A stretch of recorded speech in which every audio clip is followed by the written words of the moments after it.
friends, I Nina Ratela welcomes you once again in today's session 22nd September 2021 and आज का current affair बहुत ही interesting होने वाला है, बहुत ही इंटरेस्टिंग। वैसे तो रोज ही इंटरेस्टिंग होता है, लेकिन आज की न्यूज़ भी बहुत ही टेरिफिक, टेरिबल और इंटरेस्टिंग है।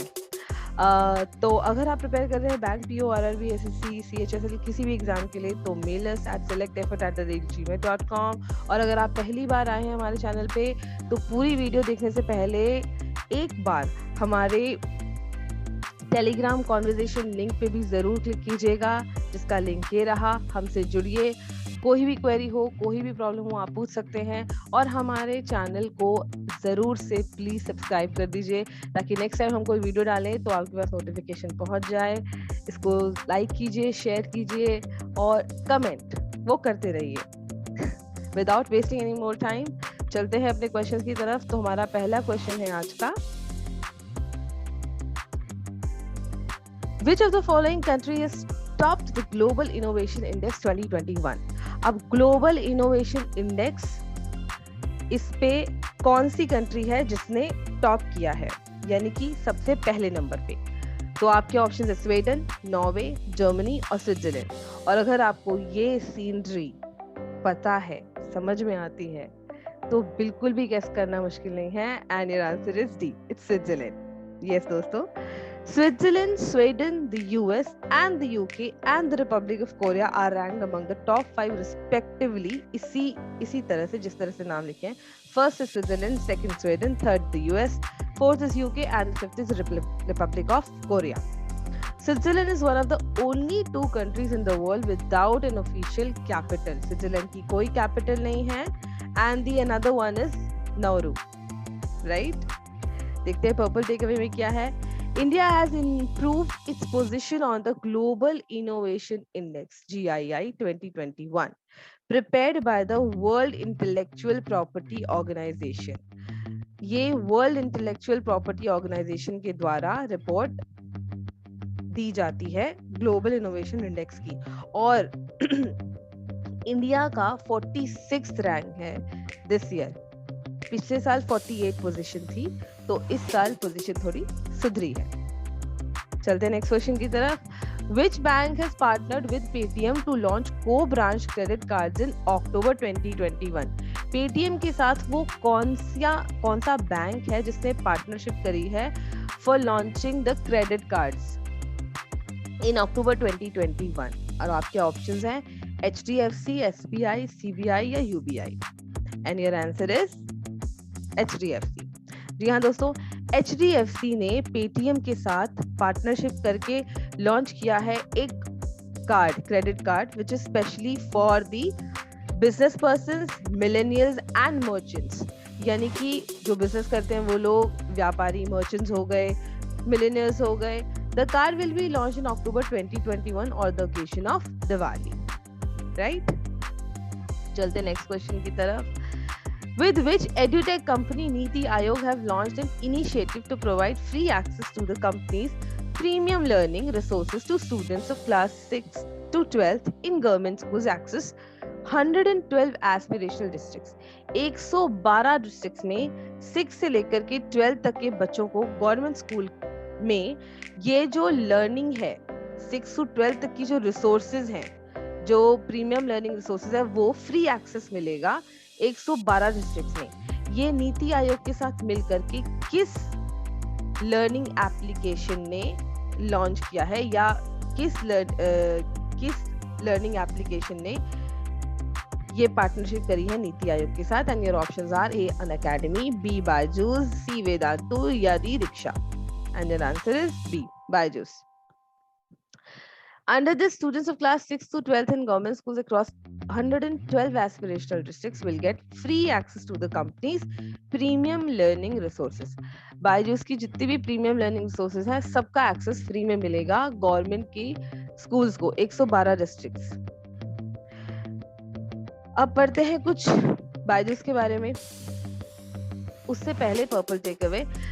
Under the initiative, 3,000 meritorious students of classes 11th and 12th। Meritorious का मतलब यहाँ पे है वो जो डिजर्व करते हैं, वो जो प्रख्यात बच्चे हैं, उनको फ्री एक्सेस मिलेगा कोचिंग क्लासेस का for engineering and medical entrance exam. तो ये 3000 बच्चे जो मेरिटोरियस होंगे। और इसके साथ दोस्तों बायजूस एक बहुत ही उभरता हुआ नाम है, बहुत ही अच्छी कंपनी है। और हाल ही में जो टाइम मैगजीन है उसमें 100 नंबर पे, यानी कि आउट ऑफ 100 टॉप 100 कंपनीज में एक नाम बायजूस का भी था। और बायजूस ने अभी 10 सितंबर को ग्रेडअप को एक्वायर कर लिया है। So now Gradeup is Byju's exam trap और इसका लोगो अब ये हो गया है। तो पहले जो बायजूस था वो सिर्फ स्कूल के बच्चों के लिए था, लर्निंग एप्लीकेशन था, बट अब ग्रेडअप के साथ ग्रेडअप को एक्वायर करने के बाद वो एग्जाम प्रिपरेशन के लिए भी एक अच्छा प्लेटफॉर्म बन गया है। नाइस। चलते हैं नेक्स्ट क्वेश्चन की तरफ। IRCTC has launched India's first indigenous cruise liner in partnership with which of the following companies? And your options are A. Cordelia Cruises, B. Anglia Cruises, C. Nefertiti Cruises, and D. MV Paramhansa Cruises. And your answer is A. Cordelia Cruises.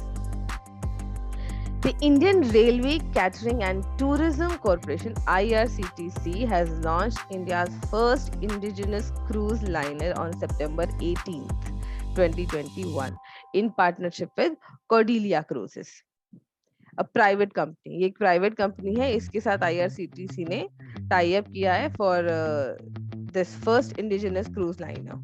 Okay, चलते हैं next question की तरफ। Dash is the International Day of Peace commemorated annually. कौन सा दिन international Day of piece के नाम से जाना जाता है, या वर्ल्ड पीस डे भी कह सकते हैं। सो इट्स 20 सितंबर और 22 और 21 सितंबर और 19 सितंबर। And your answer is C, 21 सितंबर। The International Day of Peace, that is World Peace Day, is observed annually on 21st September as a period to observe 24 hours of non-violence and ceasefire and to spread awareness and preach peace and harmony all across the globe.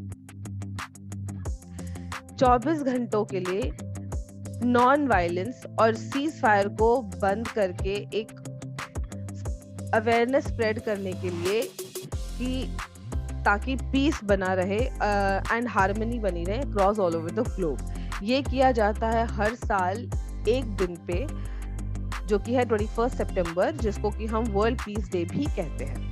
Okay, या international Day of piece. यहाँ पे कुछ purple take away important days in September. 8 September international red panda day. It is observed on the third Saturday of September month. This year it falls on 18th September. The day raises awareness of their urgent need for conservation in India. Red pandas are found in Sikkim. उनको basically conserve करने के लिए ये day बनाया गया है। To the day raises awareness of their urgent need for conservation, मतलब एक जरूरत है उनको कंजर्व करने की, तो उस चीज को मद्देनजर रखते हुए ये डे सेलिब्रेट किया जाता है। Next is 16 September world ozone day. इसके बारे में हमने अपनी प्रीवियस कुछ वीडियोस में बात करी थी। 18 सितंबर वर्ल्ड बैम्बू डे, इसके बारे में भी हमने अपनी वीडियो में बात करी थी। अगर आपने नहीं देखा है तो go check it out, and the videos are already in our channel and you'll definitely gonna like them, and if you really like them please turn the grey thumb blue. चलते next question की तरफ। The Global Innovation Index is released annually by which of the following organization? दोस्तों अभी हमने first question किया था कि global innovation index पे टॉप पे कौन सी कंट्री, टॉप 5 कौन सी कंट्रीज थी। वहीं पे अब ग्लोबल इनोवेशन इंडेक्स रिलीज कौन सी ऑर्गेनाइजेशन करती है, और हमने ये पढ़ा था वीपो, that is world intellectual property organisation. Yes, so your answer is C. Sorry, ये थोड़ा लिखने में गड़बड़ हो गई है, बट इट्स सी। या, वर्ल्ड इंटेलेक्चुअल प्रॉपर्टी ऑर्गेनाइजेशन, वीपो। The World Intellectual Property Organization is one of the 15th specialized agencies of the United Nations, located in Geneva, Switzerland.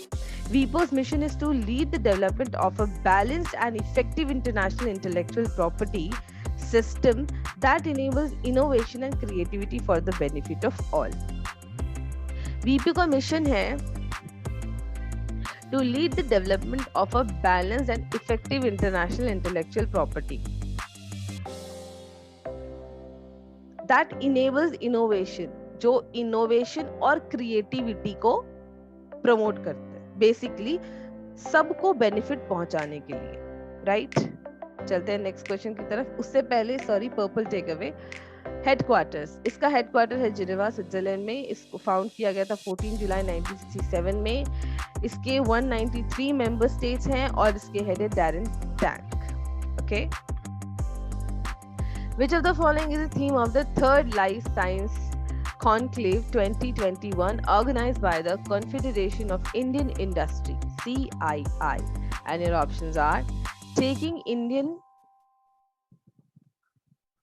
life sciences to the global stage, in energizing Make in India through life sciences sector, Indian biopharma reform boosting bioeconomy, future of STI impact and education skills and work. So which of the following is the theme? अब third life science conclave हुआ है 2021 का सितंबर अभी, और इसका theme क्या था आपको ये बताना है. ये ऑर्गेनाइज किया जाता है CII द्वारा, confederation of Indian industry. And your answer is A. इसका थीम था taking Indian life sciences to the global stage, India की लाइफ साइंसेस को ग्लोबल लेवल पे लेके जाना. Take away, the Confederation of Indian Industry CII organized the third Life Science Conclave in September 2021. दोस्तों ये 17 सितंबर को हुआ था और इसका theme taking Indian life sciences to the global stage था. During this, CII released a report taking India's life sciences to the global stage, making India to fuel 4x growth in 4x, हम जैसे बोलते हैं ना 3G 4G, ऐसे 4x growth in biosimilars and vaccines by 2026. ये basically biosimilars आप ऐसे समझ सकते हैं मेडिसिनल ड्रग्स और वैक्सीन्स को एक नेक्स्ट लेवल पे लेके जाने के लिए ये हुआ था. 2026 तक का गोल रखा गया इसमें. Next question, which of the following has been stripped of its world heritage status? अब ये अब हमने कल पढ़ा था मणिपुर में 2 चीजों को GI टैग मिला है, ज्योग्राफिकल इंडिकेशन. आज हम ये न्यूज लेकर के आए हैं कि एक को ही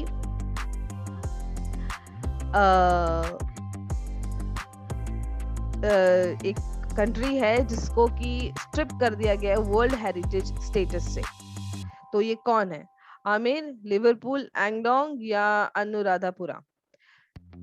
सो your answer is B, Liverpool. जी हाँ दोस्तों, लिवरपूल को स्ट्रिप कर दिया गया है वर्ल्ड हेरिटेज स्टेटस से after a UN committee found developments threatened the value of the city's waterfront. जो सिटीज की डेवलपमेंट हुई उसकी वजह से जो वाटरफ्रंट है वो बहुत ही ज्यादा थ्रेटेंड हो गया, मतलब बहुत ही भयावह स्थिति में है. तो इस वजह से यूनेस्को ने डिसीजन लिया. The decision was made following a secret ballot by the UNESCO committee at a meeting in China. और ये मीटिंग चाइना में हुई थी और वहां ये डिसाइड किया गया कि इसको वर्ल्ड हेरिटेज स्टेटस से स्ट्रिप कर दिया जाए. चलते नेक्स्ट क्वेश्चन की तरफ. Which of the following is the Asia's longest and world's 5th longest high-speed track for automobiles? Now, Asia's longest, ये जो ट्रैक है ये एशिया का लॉन्गेस्ट ट्रैक है और वर्ल्ड का 5th longest high speed track है फॉर ऑटोमोबाइल्स. ये कौन सा ट्रैक है? NATRAX, Shanghai Maglev, Korail, KTX या रेनफेवी? And your answer is A, NATRAX. जी हाँ दोस्तों, ये नेट्रैक्स है. देखते हैं ग्रीन टेक अवे में. Government of India inaugurated NETREX, the high-speed track HST in Indore, Madhya Pradesh, with Asia's longest and world's 5th longest highest speed track for automobiles. Automobiles की high speed automobiles के लिए ये track बहुत ही मददगार साबित है, बहुत ही अच्छा ट्रैक है। ये इनॉग्रेट किया गया इंदौर में गवर्नमेंट ऑफ इंडिया के द्वारा। Natrix developed in an area of 1000 acres of land. ये 1000 एकड़ लैंड में बनाया गया है। Is a one-stop solution for all sorts of high-speed performance tests for widest categories of vehicles from two-wheelers to heavy tractor trailers. यानी कि 2 पहिया वाहन हो या फिर ट्रैक्टर हो या फिर बहुत बड़ा ट्रक्स हो, ये जो हैं इनकी जो स्पीड परफॉर्मेंस टेस्ट के लिए वाइडेस्ट कैटेगरी ऑफ व्हीकल्स यानी कि बड़े से बड़ा व्हीकल, उसके लिए जो ये है, ये एक वन स्टॉप सोल्यूशन है। ये बहुत ही उम्दा जिसे कहते हैं सोल्यूशन है नेट्रैक्स। ओके, चलते हैं नेक्स्ट क्वेश्चन की तरफ। Which Indian was selected as one of the 3 recipients of Fukuoka Prize 2021. Sorry. Your options are P. Sainath, B. Amish Tripathi, C. Ravish Kumar, and D. Arnab Goswami. And your answer is A. P. Sainath. देखते हैं green takeaway में। Palagumi Sainath, P. Sainath, a noted journalist, ये journalist है, has been selected as one of the 3 recipients of the Fukuoka Prize for 2021. अब ये Fukuoka prize होता क्या है? ये एनुअली दिया जाता है उन लोगों को डिस्टिंग्विश करने के लिए, to foster and increase awareness of Asian cultures, यानी कि डिस्टिंग्विश पीपल, टू उन जानी मानी हस्तियों को, उन कुछ चुनिंदा हस्तियों को जो एशियन कल्चर को प्रमोट करते हैं, and to create broad framework of exchange and mutual learning among the Asian people. Right दोस्तों, so this is it for today, and that's the end of today's session. I hope you like it. If you like it, please turn the great thumb blue. Please like, share, subscribe, and do not forget to comment. And I'll see you tomorrow. So bye for today.